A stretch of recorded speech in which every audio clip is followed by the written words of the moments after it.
Right, what's good, YouTube? Welcome back to another reaction. Today we got why did the Dutch Empire fall apart? You guys already know I love my empire stuff, so yeah, let's check this one out, man. All empires must come to an end eventually, and one such decades-deceased empire is that of the Dutch, which was, given the size of the Netherlands and how much its neighbours wanted to kill it, pretty impressive. But what happened to this empire? Why did it collapse, and what ultimately killed it? So the Dutch Empire the goddamn was a slow Vikings. growing one, and at the turn of the 19th century it looked like this, although it wasn't long before Britain grabbed most of it. Wait, what the This fuck? was due to the Netherlands' fall too and subsequent alliance with Napoleon, and so Britain sought to cut off any revenue stream which might aid him. Now Britain made it abundantly clear that this Why was it all so far away from, like, Netherlands? seizure of these I thought it was colonies close was only by. temporary until Napoleon was gone, after which all of them would be returned. Now, strictly speaking, Britain could have taken all of them. Instead, it opted to return these colonies to the new, larger United Kingdom of the Netherlands because it wanted it to be a strong buffer state between France and Prussia. So it wasn't long before Belgium happened, but the new smaller Netherlands still held its global empire, of which by far the most important colony was the Dutch East Indies, or Indonesia as it's They just known. wanted good The revenue islands. from these islands was absolutely crucial to the Dutch, who used it to rapidly develop their own territories. However, this meant that the Dutch largely neglected and ignored their remaining Caribbean territories, the Antilles and Suriname. These were mostly your standard plantation territories, and after the abolition of slavery, they held little economic importance to the Dutch and so were left to languish.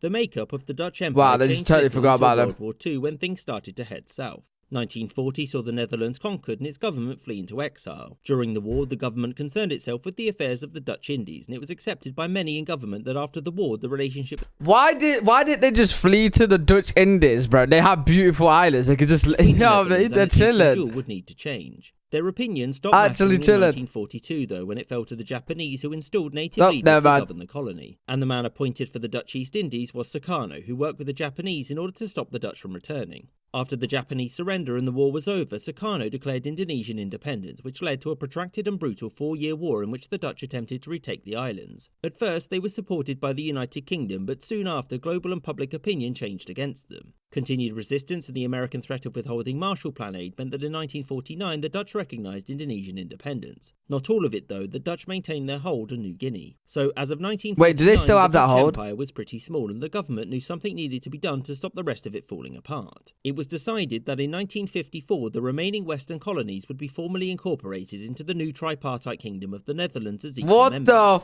And it was 8 years after this that the Dutch gave up any claim to New Guinea, and arguably since the rest of the territories were now a formal part of the Netherlands proper, the empire was then dead. Suriname would become independent in 1975. That just said... This time peacefully, the empire was British stuff. then dead. Suriname would become independent in 1975. This time peacefully, and the remaining Dutch holdings would stay a part of the Netherlands until today. To conclude, the Dutch Empire was killed by its own lack of capability and the changing attitudes of the post-war world. 5 years of poor exile crippled the Dutch ability to maintain a colonial foothold. The new Cold War meant that colonialism as a concept became there's no empires, man. How boring. The Dutch incorporated their empire into their own territory. The Dutch Empire was dead, or perhaps simply rebranded. Really good video though. Did enjoy that one. I hope that you guys did enjoy it too. If you did, make sure to leave a thumbs up, subscribe, and I'll see you all in the next video.